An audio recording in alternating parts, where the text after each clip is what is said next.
Purple Daily is daily Vikings entertainment. We just want the Vikings to win a Super Bowl before we die. I will ride with this group. Seriously, man. Please. And away we go. And away we do go. Phase 2 of the offseason program. Judd, Zulgad, Chip, Scoggins. That means the show is Purple Access. And Chipper and I reliving old times out at TCO yesterday, watching the Vikings go through their second OTA of the offseason. It's actually the first one that we watched. And Chipper, let's just get right to it, and let's get right to the topic everyone is going to want to touch on, which is JJ McCarthy. What were your takeaways? What were your takeaways from an organized team activity of the Vikings QB1? Teaching and learning, Judd. Do not chart his throws, okay? Do not chart the interception. You don't know what you're looking at. I tried to chart. It was hopeless. Brian Flores is blitzing guys, and the offense is like, oh, we're installing. This is teaching and learning, not corner blitz time, Flo. The one thing I want to talk about, where did the narrative start about his arm strength? Funny you mention that. I don't know did that originate during the draft process where some anonymous scout said something? Because I watch him throw the ball and I don't understand that narrative at all. I said the same thing. Did it start? And I'm asking a question here. Did it start with the draftniks who thought that they didn't see? I will say this as a non-scout football reporter. Okay, I will say this. Unless you have Brett Favre's arm, I honestly think it's hard to see as much about arm strength on tape as it is in person. Watching the ball come out of his hand and seeing how the ball travels yesterday, to me, drove home what we saw last summer in training camp, which I don't know if film, especially for an untrained eye like mine, I don't know if film gives you the same, okay, that is that ball is traveling. That ball is a missile. Yeah, I don't know, but it's a complete wrong narrative because it looks like he slings the heck out of the ball. It looks like he's got great arm strength, and it's almost like a flick of the wrist. I mean, he just I think he throws, with high velocity on his passes. So I don't – that's the one thing that jumped out to me. Obviously, they're not even going half speed on some of this stuff. The linemen basically pull up in team drills. But, it's interesting. I was thinking about this when you asked KO this question yesterday, Judd. Because normally in a football practice, to me, the only really interesting part is when they go full team, right, where you got 11 guys out there. But you can't simulate the actual speed the way you can 7-on-7. Now, 7-on-7, you don't have defensive linemen, but you do simulate the speed of breaks, cuts.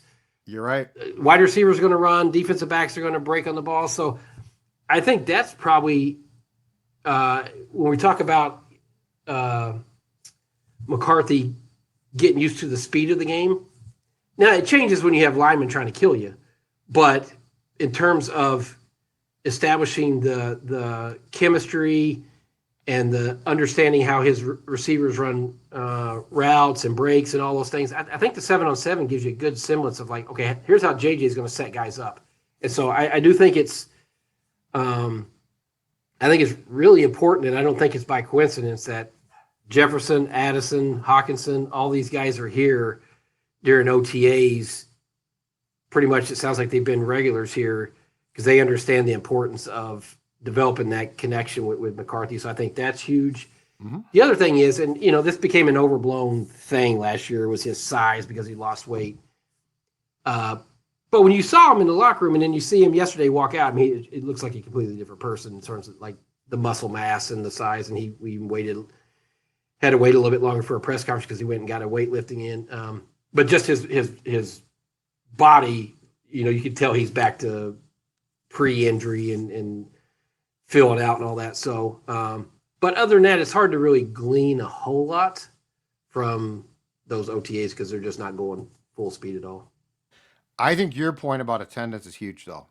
I would say the number one storyline that I took, and the arm strength is definitely not a problem. And there are some things he did good and bad as well. But I mean, again, it's OTA too. Yeah. I think the buy-in is my storyline though. Yeah. The buy-in, I mean, Justin Jefferson flat out, and yeah, it was contractual a little bit in the past couple of years, but Justin has never been, I don't think, a regular attendee beyond probably his rookie season at OTAs, right? And Yeah. when you looked on that field yesterday offensively, everyone was there, I think. Everyone, That was healthy. The receivers were there. Exactly. Fry's not practicing, Darisaw not. But anyway, I think the buy-in is huge because, Chipper, what the buy-in speaks to me is this. The narrative of, well, Vikings are probably going to take a step back. It's a young QB, first-year starter. I think they think it's garbage. I think this team, I think the buy-in is we won 14 games, and our expectation is that we are going to be Super Bowl contenders again, or we. Yeah. So I don't think that this whole thing about, well, yeah, I mean, 14 wins was nice, but Darnold's gone. I don't see any plan for this team to let up. And as O'Connell said too in his post-practice presser, when 18 is out there busting his hump and going hard in May, no one else has an excuse of, well, I didn't feel like it. Well, that's what we were saying on the sideline yesterday. When Jefferson and Harrison Smith are there, you better show up. You better take it serious when those two guys are there. But I agree with you because this is a team that won 14 games, and the players look around and they look at the roster. They look at what the improvements they had and said, you know what? This is a team that's built to win right now, and so they have to maximize every bit of this window that they have. And so I also think it's the I think it's the culture, climate, whatever you want to call it, that's inside the organization right now, where guys like being there. They like being together. They like the vibe is good. It's not like, oh, I got to go to OTAs now. I mean, there might be a little bit of that. You got to get on the plane, some of these guys, but I think they understand that, and their opportunities right here.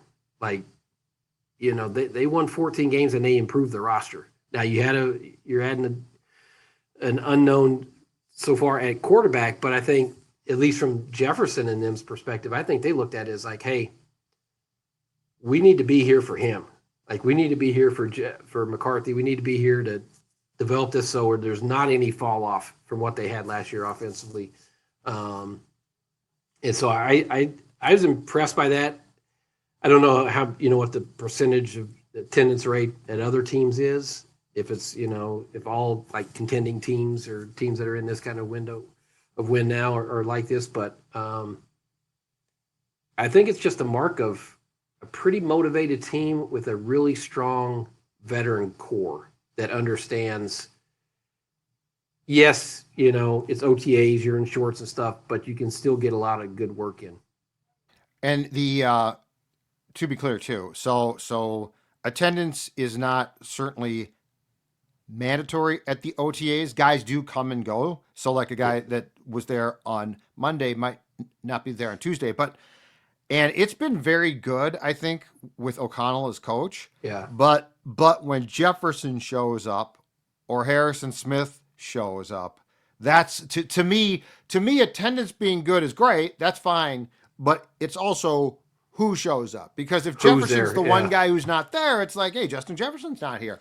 So yeah, I think that, and O'Connell alluded to, at least I took it from his quote, that he definitely had talked to Justin about this. Like he's like, we talk a lot, and I think that they're trying to get everybody on the same page. And I think that Justin does like McCarthy a lot. I think that their developing, burgeoning relationship is real, but I also think that there is just a key thing put on. Justin Jefferson is right now the captain of this team. Like they've got 8 of them or whatever, but he's the captain. And just the presence there, to me, in May has a sensibility of, okay, you're buying in now. That's pretty damn important. Well, O'Connell's talked about a lot last year with Jefferson becoming a captain and all that meant, and taking more ownership. And he stressed it again yesterday when he talked about him being here and just understanding that he's the guy. Like, he's the guy everybody follows. He sets the tone about work ethic, about all the things, showing up, working really hard in practice, doing all these things. Like, every team has I think great team has a guy they should follow, right? Like, we just coming off the Timberwolves season. Anthony Edwards is that guy, right? He's the guy who sets the tone for the organization. Justin Jefferson sets the tone. Typically, it's the quarterback, but right now, because they have a young guy, it's Justin Jefferson. Right. And I got this sense, like, from the weekly conversations with Jefferson, like, that means a lot to him. Like, he's taking ownership of it. Like, it's something he takes pride in, that, hey, this organization is basically looking at me to be the face of it, to be the kind of the driving force behind, a team that has some really good star players, but he's the one guy that they look at. So I actually think it's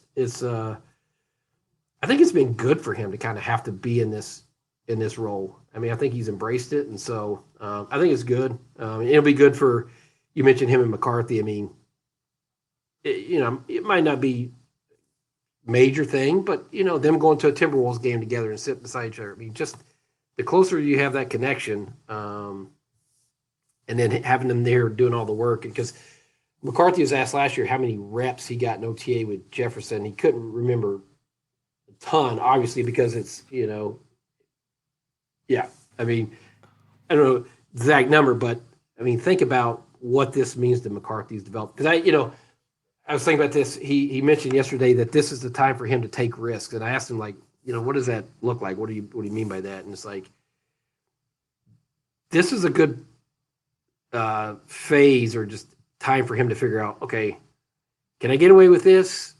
He mentioned anticipatory throws. Like, I got to throw to a spot and know that Jefferson's going to be there. I got to throw to a spot and know that Hawkinson or Addison's going to be there. So that those reps, that's the only way he's going to learn this stuff, is if he's taking these risks in OTA, where it doesn't matter if he throws an interception or he makes a mistake. He's got to learn, like, okay, what can I do? What's the boundaries? What, how far can I really push this on some things? So I think it's invaluable. And Jefferson, as KO talked about too, basically wants him to make those throws, because he said that Justin tells every QB that he plays with, I'm going to win at the top of the route. And so, this is going to be, I actually think so. The 7-on-7 pass for Jefferson over the middle that got tipped by Murphy and picked by Pace, I thought was a perfect example of that, because you do have to figure out in the NFL, right, with your arm strength, and arguably the best receiver right now in the entire game, but these guys on defense are good too. So there's definitely a learning curve. What I like about McCarthy is I think he's mature enough to get that, though. Yeah, like he does come across as an old soul. He's which can be good or bad, sure. But I think in this case it's good. I think he gets it, but he also knows that he's young, and so it feels like he's not trying to impress you. It feels like his throws are testing things. And then to your point off the top of the show, which I also think is a fascinating thing, and you pointed this out to me during the practice, which is, look at how often KO goes to him after just what plays, like not series, just plays, and they converse as well. So, I mean, you talk about an interesting dynamic here. This is really, really going to be fun to watch, I think. Well, just kind of paint the picture for the people watching. They'll run a play. Then the other 10 guys will go huddle up over here, and O'Connell's standing, 10 feet, 15 feet up, off to the side. Yep. And it's not just McCarthy, it's the other quarterbacks, but we watch McCarthy most because he's getting the most reps. And he goes over there, and they have just a conversation about that play. I mean, I'd love to hear kind of the inside ball, what they're talking about, the finer points, but it's like,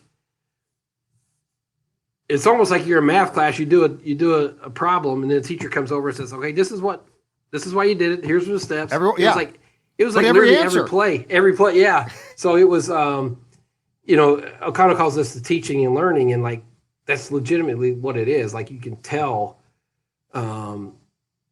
he's wanting to like really break down the process of every situation for him. And so I'm sure some of it, McCarthy's head might be spinning a little bit because there's so much coming at him. But, you said old soul. I think that's right. And I think you hear the saying, oh, he's mature beyond his years. I mean, that's the way he comes across to me. And I think that's just the way I think quarterbacks anymore, because they're so coached and trained from the time they're 12 years old. They all have their specialty coach. I mean, every quarterback now in high school has, these coaching quarterback coaches in camps that they go to. And then, you do that, and then you go to Michigan and all that. And I just think with McCarthy, I think he's very process driven, like very wants to pick apart everything and very detailed about like literally every facet of his life and every facet of playing that position. So I find him fascinating when he talks. I think he's very kind of introspective about playing a position and just being a leader of a team. Agreed. Yeah, exactly. So I find him very comfortable in that role. Don't you get the sense like he's under a big spotlight right now, stepping in, but I don't think he'll be bothered by that one bit. I also think, outside of the fact that there is no positive from him not being able to practice last season, I also think in watching this, Chipper, that in some ways it's a good thing that he didn't have to start or play, because like you see him now trying to process and learn and this is with a year in the system when we know he worked his ass off. So like he knows a lot, like you realize the complexities, right? Like if you're a kid out of college and you are thrown in and we're all like, well, why aren't you better than this? Right. And O'Connell is sort of, it's like, I would trust him. He 100% knows what he's doing with QBs. And he's still like teaching after every play in an OTA of year 2 for JJ. I just think the process of developing a QB, and I mean, this all goes back to O'Connell's quote, which is teams fail young quarterbacks more than young QBs fail teams.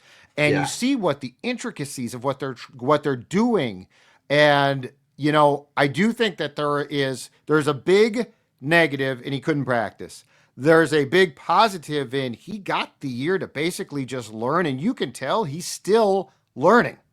Yeah, and I think, and he's mentioned this before, but watching Darnold prepare throughout a week for a game and like what that entails, because I'm sure it's, it's not apples to oranges to what you do in college, but just so much more intense. And because the game's so much more complicated, but just seeing, I think Darnold is a smart veteran guy who's, seen different things, and to be in O'Connell's system and just see how, okay, Monday you're doing this, Tuesday you're doing this off day, Wednesday here's what you're doing, and just kind of systematically going through the week, even if he's not practicing and getting those reps, just to kind of observe that and see and have the earpiece on and all those things. You can't help but, pick up a lot of stuff there. But as O'Connell made the point yesterday, watching it on film and getting on the field and doing it is two different things. And so that's what this is about. Like getting, I think it was to your question, right? Like, because the speed is going to keep getting ramped up. Like I just asked when the speed might get picked up a little bit. I thought it was fair. Day 2 OTS. I want to see a little bit more. But that's it. Like that's, but I do, I never really thought about 7-on-7 because I'm like, there's not linemen trying to sack Coaches you. like it though. Passing camp. But it is because your receivers are running the speed they're going to run in the game, right? They're not just jogging through these things. They're running full speed. And so that's where you're getting the beneficial. Now, the next thing comes when the pocket collapses in 2 seconds. What are you going to do? So, but yeah, I mean, I agree with you that having a redshirt year, I don't think ever having a redshirt year is a bad thing, right? Yeah. Yeah, you're right though. Team drills, both sides are like installing things, and so it's really slow and methodical. 7-on-7, because the best part is B-Flow turns them loose. Well, that's it. Yeah. In 7-on-7, it gets crazy. Isn't it interesting too? Like, I don't think he didn't do it with Kirk Cousins. He didn't do it with Sam Darnold. I don't think he's going to do it with JJ McCarthy. Brian Flores is not going to care that he's a young quarterback. He's trying to prepare his defense, Yes. Oh, God. And it was interesting to hear Van Ginkel talk about flow and just, the off season, how he goes about it. He's like, it almost sounds like a mad scientist. He's coming up with different things that, like, this is trial and error time for Brian Flores. It's like, okay, let's see if this works. Let's see if that works. And so McCarthy's not seeing vanilla defenses, vanilla coverages, So you're exactly right. And that's good for his development too. I mean, I'm sure it drives O'Connell crazy sometimes because they want to see, not Brian Flores' brainchild creations with some of these schemes, but right. That'll be good for him too. So, but even like Van Ginkel, he said that sometimes you show up, you don't know what to expect, and you're going to see new wrinkles, which I think's is good for that side too. Two things off of that too. One, the personnel changes, and like there's more parts now, and we'll talk about that in a second. There's more parts, and two, Brian Flores knows that OCs and coaches have spent the summer or the springtime watching what he did, right? Yeah. And they copy it, but if you don't change it up, they're going to find ways to beat. So like the game, that's what makes this sport so great. The cat and mouse game in the pro game is constantly changing. And so I'm sure O'Connell is seeing looks where he's like, what, we didn't see that last year. And Beeflo's like, they sure didn't. And McCarthy's like, what the hell am I supposed to do? Well, and that's what, Van Ginkel said. He's like, I mean, these teams are studying the Vikings defense, trying to figure out how to attack it. And so, as he said, you got to try to stay one step ahead of what's, the adjustments that teams are going to make to you. So I think that's where you're right. When you have new personnel or different personnel, or even if you brought back the same guys, I think Flores is smart enough to know, like, hey, we can't be the same version of that we were last year because these coaches are too good at identifying your weaknesses. So it's, it reminds you that they got a really good coaching staff, like guys that are just top notch, question. No question. Flores, McCardle, McGowan, just to name three. They've got he's put together a coaching staff that eventually is going to get more pilfered. Like they're fortunate that it has not been completely pilfered yet, but I think McCown's going to be a head coach within the next couple of years. Will Flores get another shot? He deserves it. I don't know if he'll get it. Yeah, he could be. But he certainly could. But he's certainly qualified. Yeah. All right, up front defensive line. Let's talk about it. Yeah. Javon Hargrave looks the part of the guys that we've been. No, he's not Jerry Ball. He's not Ted Washington. He's not Pat Williams. Not Pat, exactly right. But 2025, he looks the part. Been a while since I've seen a guy that said, that's a big man in the middle. It jumped out. I was like, that's what a guy in this inside should look like. He looks like he can play in the middle and clog up some running lanes. Yeah, he's a big dude. And we saw him and Jonathan Allen together there, side by side. That's a good looking interior defensive line. So, the only one we didn't see yesterday was Josh Metellus, I think, and who else? Isaiah Rodgers was. Which surprised me because I think he's got a great chance to start. Yeah, and obviously it's not mandatory. So you don't Jeff Okudah got a ton of work. Yeah, he was interesting with some ones. Yeah. Mm-hmm. So, but we saw, different packages with Dallas Turner.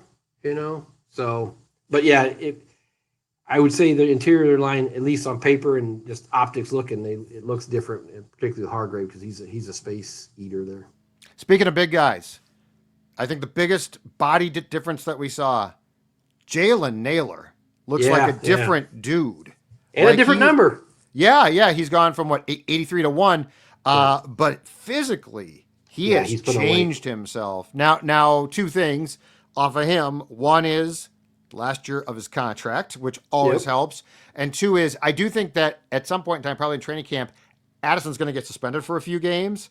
Yeah. Jaylen could bump up to the 2, but it was like you can tell that guy, when the season came to an end, went to the weight room, and I don't think he came out until the OTA started. That's right. Till we saw him yesterday. He looks totally different to me. Yeah, his body's certainly changed, and I've talked to him a few times, and he seems like a very,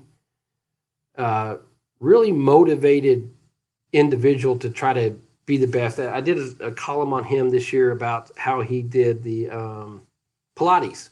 Like he was his first year, and he felt like he was looking for an edge and something that might give him an advantage. So he took up Pilates and became like a dedicated person, and he felt like that helped him. And so I think he's constantly looking to improve himself, and you can see with his body. I mean, he's changed his body for sure. And so, hey, that third receiver's spot's there.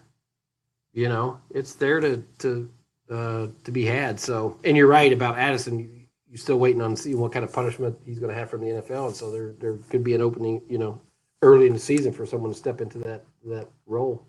The only thing that I would say on Jaylen is you got to secure the football because like he caught I think 24 passes. He had 6 touchdown catches, so like he was great there.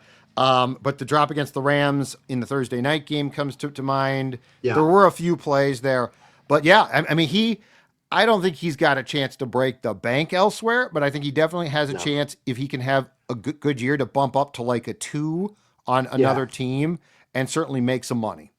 Well, and that's the thing. It's like, I know there's only so many opportunities when you have Jefferson and Hawkinson and Addison, but you know what? They draw so much attention that there is opportunities for you to make, because you're going to get a lesser defender on you, and so there's opportunities there. And at least we've seen with we've seen it with the quarterbacks, and I don't know if it's the way it's just coached or the scheme or whatever. It's like they're not afraid to go to different guys if the top 2 guys are covered. Let's finish with this question for you, Chip Scoggins. Let's go back to quarterback, but not QB1, QB2. I got a question for you. Given and it was one OTA, but I was struck by Sam Howell's lack of arm strength. Yes. And so my question for you is this: how convinced, percentage-wise, something like that, are you that QB2 is on the roster right now? I'm not 100% sold at all. 50%, I just, I felt the same way with you. And again, one OTA, first time I've ever seen the guy in practice. I didn't, if you're talking about arm strength comparing his and JJ's, I just don't think you can do it. And, it's the history of turnovers, Judd. I mean, it's like. Well, you can see sort of why, though. Like, I don't know what his arm There's strength that one along the sideline, right? Yes. Like, it reminds me, and this is not to denigrate this guy, because his savvy and moxie made him effective. But it reminds me of what I remember seeing in Mankato in 2005 from Brad Johnson. But the difference was Brad was brilliant. Yeah. But I mean, I'm sorry, but if that's and I don't know why you wouldn't be I don't think that you would, I think you're throwing. So I came away from that thinking to myself, I'm not positive QB2 because you can make the case for Brett Rippon, but at the end of the day, I think he's QB3, and I think he's like a coach type in waiting. I'm throwing it out there that I'm not convinced the QB2 is set. Well, and you can say, okay, we're talking about the quarterback too, but like this team is built to win right now. Like you can't punt on that position. You need to try to find the best option that you can at that position, just in case, right? I mean, hell yeah. You can't, you need somebody that you can get you to the playoffs if something happened to J.J. McCarthy. Like, yes, sir. So I don't know that it's how. Again, I don't know like what trades are out there. I don't know what who would even be available. That's probably something as you get into training camp, you find out who's kind of lost a position battle, who's whatever. But I had the same thoughts in terms about velocity that you had yesterday. And don't forget, too, an important part of this discussion is in 2023 when Kirk got hurt and they went through what? They went through Dobbs and Hall and Mullins. At the end of that season, Mark Wilf basically said the fact that we didn't have a competent QB to back up Kirk was not an excuse. Yeah. So, like, And They spend a lot of money on this roster. I was going to say, and when you spent the amount that they spent in March, I'm with them. So I just, in watching Howell, I don't know that there's a lot, I don't know that there's a ton of excitement, and he's QB too, so I sort of get that. Yeah. But I'm with you, which is you can't punt. Like, you can't be like, well, and McCarthy, God love him, is coming off a torn meniscus, which required 2 procedures. So you also can't say fully he's going to be an Iron Man. I think it's worth monitoring probably more than I thought after the trade was made. So that's probably the right thing. And here's the thing. I got to imagine as this regime has shown a willingness to, if they see a problem, try to go make a move to, and O'Connell's going to know, right? He's going to say, you know what, this is not. And maybe he doesn't feel that way. Maybe he says, you know what, I see, I can help him get to a certain level. I don't know, but I don't think he's going to sit there and be like, well, I'll put that off because that's, we're all focused on JJ. I think he wants to have the best quarterback room he can possibly have. I don't think O'Connell. So the one mistake that I think is made is O'Connell is come one, come all. If you're a quarterback, no, that's not the case. I also think he has a tell, and this is not a surprise at all, but I don't think that he thinks that a lack of arm strength can be worked around. Yeah. You look at his quarterbacks, right? The guys he liked, and they could all throw the ball. There were just a few of those passes that I was like, hold on a second here. That's not going to get it done. The sports data alarm was sounding. Yeah. Well, I mean, Kevin O'Connell, you can't coach around that. Yeah, no. Like, if the ball's going like this through the air in slow motion, Justin Jefferson might win every time, but it's not going to matter. Anyway, I just thought that was just a first observation, and I was like, okay, that's at least interesting. So, but I will say this: you on this. Whoever came up with the narrative that JJ McCarthy doesn't have arm strength, you're 100% right. I completely disagree with that one. I smell a Scoggins coming. That's right. That's what I smell. I smell a Scoggins. You get to the bottom of it. Find out who said. Where did that start? Because you're right. Absolutely incorrect. All right, Chip Scoggins, talk to you brother. next week. Purple Access. We will see you later.